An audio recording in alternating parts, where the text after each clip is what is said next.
Hello again.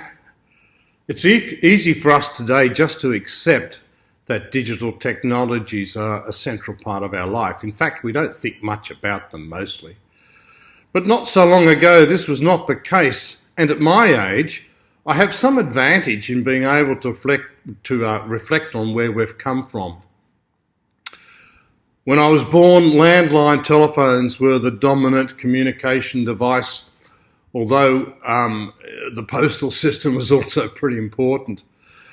But telephone calls were expensive, and particularly I remember making international calls going through a trunk operator were very expensive. But today, most Australians have a myriad of communication devices that we use. Most of us have a mobile phone, which has evolved from a clunky brick-like device to nowadays being a miniature, powerful computer. We also have tablet devices and computers at home that we carry around like laptops. But these devices are just the hardware connected to various networks that allow us to communicate. With these devices, we use various communication tools. Yes, we still use the telephone to talk, but now we have extended these conversations into also using the telephones for transmission of simple text messages. And we also now have a myriad of sophisticated social networking applications. The home phone has now become the mobile phone. And I think in Australia and certainly in many other places, the mobile network is by far the most dominant telephone network. Some of the applications that we have for networking include things like Facebook, WeChat, WhatsApp, Twitter, Instagram, and there are hundreds of others. And most of you are familiar with these devices, and I'm sure many of you actually use them on a daily basis.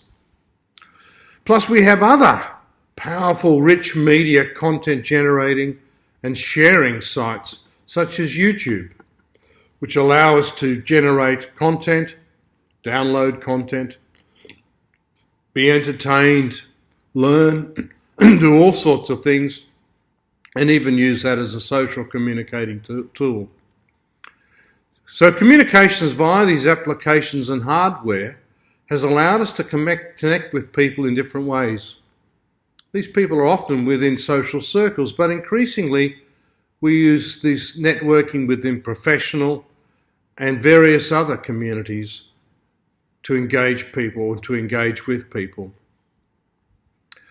In many ways, education and training provision has been slow to pick up on these networking and communication tools, yet they are influencing the design and use of other educational software, such as learning management systems.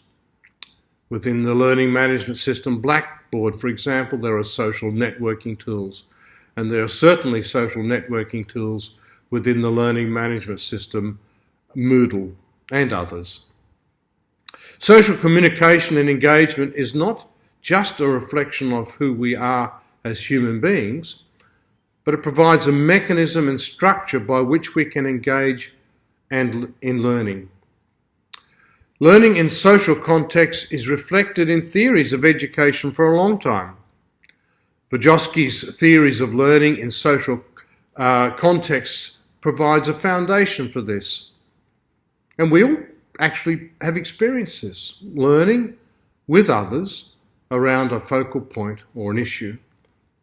Most times in a face-to-face classroom, we do this through discussions and chats and conversations.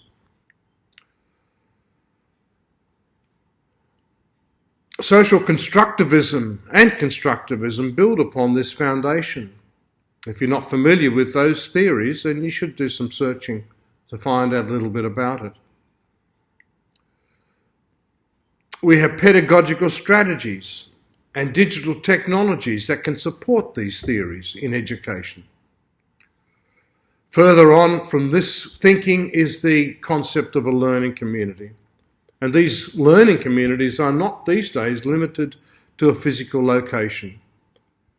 social networking application allow us to engage with people of like minds across the world. So in this topic, we want you to try to understand the landscape that we have in respect to communications and social engagement from a digital technological perspective. We want you to identify the tools that are there and their dominance and use and how they're used. We want you to identify how learning occurs within a social context and why or why not that this is beneficial to the learner. We want you to think about and identify suitable and appropriate technologies that might be useful in developing contexts and in developing new approaches to learning and teaching. We hope that you enjoy this topic and that you get things out of it, but also that you share these ideas and your thinking with others.